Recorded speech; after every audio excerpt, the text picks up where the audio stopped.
Guys ഇന്ന് നമ്മളോടൊപ്പം നമ്മുടെ വി കെ ചേട്ടനുണ്ട്. അപ്പോൾ ഹായ് ഗൈസ്. ഹായ് യാ യോ ഗൈസ് യോ പഠിച്ചു വരുന്നുള്ളതുകൊണ്ടാണ്. ചേട്ടാ അത് കുഴപ്പമില്ല, നമുക്ക് ഇനി സമയമുണ്ടല്ലോ പഠിക്കാൻ, നമുക്ക് പതിയെ പഠിക്കാം. എന്തൊക്കെയാണ് വിശേഷം? ഇപ്പോൾ പുതിയതായിട്ട് ഏത് സിനിമയാണ് ചെയ്യാൻ പോകുന്നത്? ഇപ്പോൾ ലേറ്റസ്റ്റ് ആയിട്ട് റിലീസായത് ഒരു ജാതി ജാതകമാണ്. നന്നായിട്ട് പോകുന്നുണ്ട് തിയേറ്ററിൽ. അത്യാവശ്യം എല്ലാ ആൾക്കാരും നല്ല എൻജോയ് ചെയ്യുന്നുണ്ട്. അപ്പോൾ ഇവർ നെക്സ്റ്റ് വരാൻ പോകുന്നത് എനിക്ക് തോന്നുന്നു ആഭ്യന്തര കുറ്റവാളി ആയിരിക്കും റിലീസ് ചെയ്യാൻ പോകുന്നത്. പിന്നെ ഏഷ്യാനെറ്റിൽ പവിത്ര എന്ന് പറഞ്ഞിട്ടുള്ള സീരിയൽ നടന്നുകൊണ്ടിരിക്കുന്നു. അപ്പോൾ ഷൂട്ട് കഴിഞ്ഞാണ് വന്നത്. പിന്നെ ബബ്ബ ഒരു 4 ദിവസം മുന്നെയാണ് ബബ്ബയുടെ എൻ്റെ ഷെഡ്യൂൾ തീർത്തത്. അങ്ങനെ പരിപാടികൾ നടന്നുകൊണ്ടിരിക്കുന്നു. ചേട്ടന് പ്രണയത്തിനെ പറ്റി എന്താ അഭിപ്രായം? അയ്യോ നല്ല ചോദ്യം. പ്രണയം എന്ന് പറയുന്നത് എപ്പോഴും അടിപൊളിയാണ്, ഭംഗിയുള്ളൊരു കാര്യമാണ്, നല്ല രസമാണ്, ഇന്നസെൻ്റാണ്, എപ്പോഴും ഹാപ്പിനെസ് തരുന്നൊരു കാര്യമാണ്. അതേപോലെ ഒരേപോലെ സങ്കടം തരുന്ന ഒന്നാണ്. പക്ഷേ എപ്പോഴും പ്രണയിച്ചു കൊണ്ടേ ഇരിക്കണം എന്ന് ചിന്തിക്കുന്ന ഒരാളാണ് ഞാൻ. ചേട്ടന് പ്രണയം ഉണ്ടായിട്ടുണ്ടോ മുന്നേ? എപ്പോഴും പ്രണയമുണ്ട്, അങ്ങനെ പറയാനാണ് ഇഷ്ടം. കാരണം അത് മഞ്ഞ് എന്ന് പറഞ്ഞ പുസ്തകത്തിൽ MT സാറ്, നമ്മുടെ എല്ലാം പ്രിയപ്പെട്ട ഈ അടുത്ത കാലത്ത് നമ്മെ വിട്ടു കഴിഞ്ഞു പോയ MT സാറ് പറഞ്ഞൊരു വാചകമുണ്ട്, എനിക്ക് നിങ്ങളെ ഇഷ്ടമാണ്, പരിഭ്രമിക്കാനൊന്നുമില്ല, വഴിയിൽ തടഞ്ഞു നിർത്തില്ല, പ്രേമലേഖനം എഴുതില്ല, ഒന്നും ചെയ്യില്ല, ഒന്നിനുമല്ലാതെ വെറുതെ എനിക്ക് നിങ്ങളെ ഇഷ്ടമാണ്. അതാണ് ആ ഒരു ഏറ്റവും എനിക്ക് തോന്നുന്നു പ്രണയത്തിൻ്റെ ഏറ്റവും ഒരു വലിയ ഒരു ഡെഫിനീഷനാണത്. ആ ഒരു തിയറിയിൽ വിശ്വസിക്കുന്ന ആളാണ് ഞാനും. എന്നാലും ഒരു സ്പെസിഫിക് ആയിട്ട് ഒരാൾ കാണുമല്ലോ നമ്മൾ പ്രണയിക്കുന്നത്. ഞാനതാ പറഞ്ഞത്, നമ്മളെ ഇപ്പോൾ ഒരു വ്യക്തിയെ അങ്ങനെ ഇഷ്ടം ഉണ്ടായിട്ടുണ്ടാകും, ഇഷ്ടം ഇപ്പോഴും തുടർന്നുകൊണ്ട് ഇരിക്കുന്നുണ്ട്.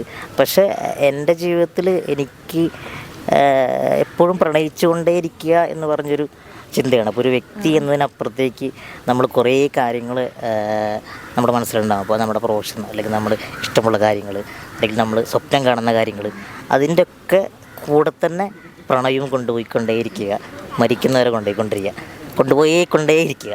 എന്തെങ്കിലും നിരാശ പ്രണയം ഉണ്ടായിട്ടുണ്ടോ മുന്നേ? എന്തിനാണ് നിരാശയുടെ ആവശ്യം? എന്താണ്? അതാണ് സത്യം.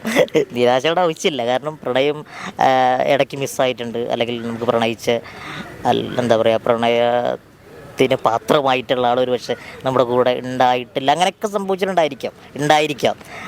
പക്ഷേ അതൊരു നിരാശ എന്നതിനപ്പുറത്തേക്ക് ഒരു സാധാരണ മനുഷ്യനുള്ള രീതിയിൽ നിരാശയൊക്കെ മേ ബി ഉണ്ടായിരിക്കും. പക്ഷെ ആ നിരാശയ്ക്കും ഒരു ഹാപ്പിനെസ് ഉണ്ടെന്നാണ് ഞാൻ മനസ്സിലാക്കുന്നത്. ചേട്ടൻ ആരോടെങ്കിലും പ്രണയം തോന്നിയിട്ട് പറയാൻ പറ്റാത്ത എന്തെങ്കിലും സിറ്റുവേഷൻ അങ്ങനെ എന്തെങ്കിലുമൊക്കെ ഉണ്ടായിട്ടുണ്ടോ മുന്നേ? ഉണ്ടായിട്ടില്ല. കാരണം പറയാൻ പറ്റാത്തൊരു സാഹചര്യം ഉണ്ടായിട്ടില്ല. ഞാൻ ആ കുട്ടി എന്ത് വിചാരിക്കും, അല്ലെങ്കിൽ എന്തുവാ ആ കൊച്ചൻ അതെങ്ങനത്തെ രീതിയിൽ എടുക്കുന്നു? അല്ല, അങ്ങനെ ചിന്തകൾ ഒരു പരിധിവരെ എനിക്ക് ഉണ്ടായിട്ടില്ല എന്നുള്ളതാണ് ആത്മാർത്ഥത ഞാൻ പറയണത്. ഇഷ്ടങ്ങൾ നമ്മൾ ഒരു പക്ഷേ തമാശയിലൂടെയാണെങ്കിലും അല്ലെങ്കിൽ രസത്തിലൂടെയൊക്കെ അങ്ങോട്ടും ഇങ്ങോട്ടും ഇഷ്ടങ്ങൾ പറഞ്ഞിട്ടുണ്ട്. ഇപ്പോൾ നമ്മൾ ചിലപ്പോൾ ഏറ്റവും നല്ല സൗഹൃദങ്ങളുടെ ഇടയിലുള്ള ഇഷ്ടങ്ങൾ ഉണ്ടായിട്ടുണ്ട്.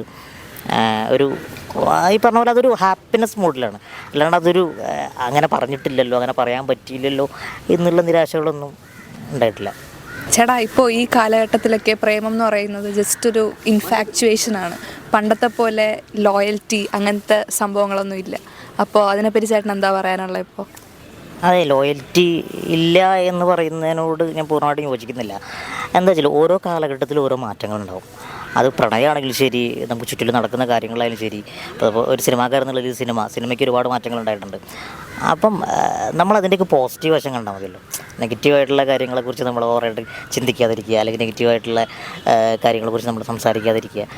അവരവർ ഇഷ്ടമുള്ള രീതിയിൽ ജീവിക്കാൻ ഇഷ്ടപ്പെടുന്ന, അല്ലെങ്കിൽ ജീവിക്കാൻ അവകാശമുള്ള ഒരു സമൂഹവും ഒരു നാടൊക്കെയാണ് നമ്മുടെ. അപ്പം ആത്മാർത്ഥത എപ്പോഴും ഉണ്ടാവട്ടെ എന്ന് തന്നെയാണ് ഞാൻ പറയാം. അതിപ്പോൾ പ്രണയം എന്ന് മാത്രമല്ല, എല്ലാത്തിലും, സൗഹൃദത്തിലായാലും സ്നേഹത്തിലായാലും ഒക്കെ.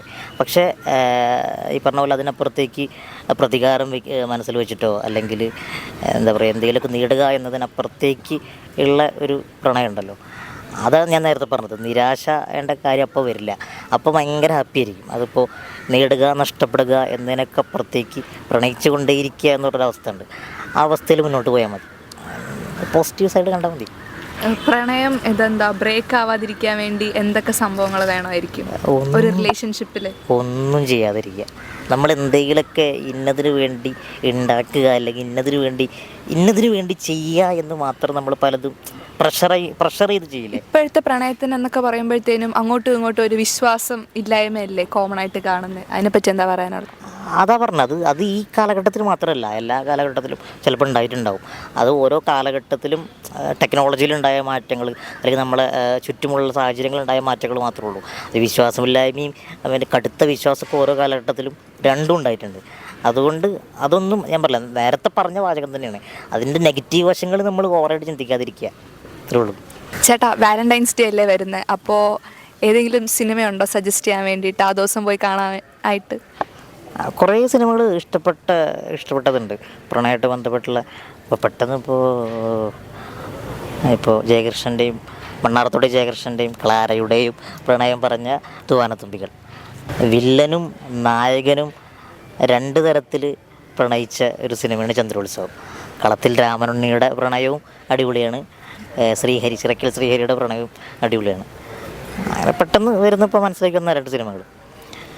ഇനി സിനിമകൾ പറയണ്ട, ഓർത്ത് പാട്ട് ഏതെങ്കിലും ഉണ്ടോ? എന്നോട് എന്തിനീ പിണക്കം. പാടുമോ അത്? വേണ്ട, ജസ്റ്റ് ഒന്ന് ട്രൈ ചെയ്ത് നോക്ക് ചേട്ടാ. ഞാൻ വെറുതെ ഈ ആൾക്കാരെ കുറിപ്പിക്കണം വേണ്ടല്ലോ. എന്നോട് എന്തിനീ പിണക്കം, എന്നും എന്തിനാണ് എന്നോട് പരിഭവം. ആ വരി തന്നെ അടിപൊളിയല്ലേ. അതെനിക്ക് പേഴ്സണലി കണക്റ്റഡ് ആയിട്ടുള്ള ഒരു പാട്ടാണ്. നമുക്ക് ഭയങ്കര ഇഷ്ടപ്പെട്ടുള്ള ഒരാൾ അടിപൊളിയായിട്ട് പാടുന്നൊരു പാട്ടാണ്. എന്നാൽ പെട്ടെന്ന് ആ പാട്ട് പറയാൻ കാരണം, എന്നോടെന്തിനി പിണക്കം, എന്നും എന്തിനാണ് എന്നോട് പരിഭവം. പോരെ, മതി. കപ്പിൾസിനോട് എന്തെങ്കിലും പറയാനുണ്ടോ ഇപ്പോൾ വാലന്റൈൻസ് ഡേ ആയിട്ട്? അടിപൊളിയായിട്ട് പ്രണയിച്ചുകൊണ്ടേ ഇരിക്കുക, ഒന്നും നോക്കണ്ട. സമൂഹം അല്ലെങ്കിൽ നാട്ടുകാർ വീട്ടുകാർ ഒക്കെ എന്ത് പറയുന്നു എന്ന് ചിന്തിക്കുന്നു എന്നതിനൊക്കെ അപ്പുറത്തേക്ക് സ്നേഹവും സൗഹൃദവും പ്രണയവും അങ്ങനെ ഒഴുകിക്കൊണ്ടേ ഇരിക്കട്ടെ. ലൈഫ് നൈസായിട്ട് അടിപൊളിയായിട്ട് പോയിക്കൊണ്ടേ ഇരിക്കട്ടെ. ഭയങ്കര ഹാപ്പിനെസ്, പോസിറ്റീവ് മൈൻഡായിട്ട് പോയിക്കൊണ്ടേ ഇരിക്കട്ടെ.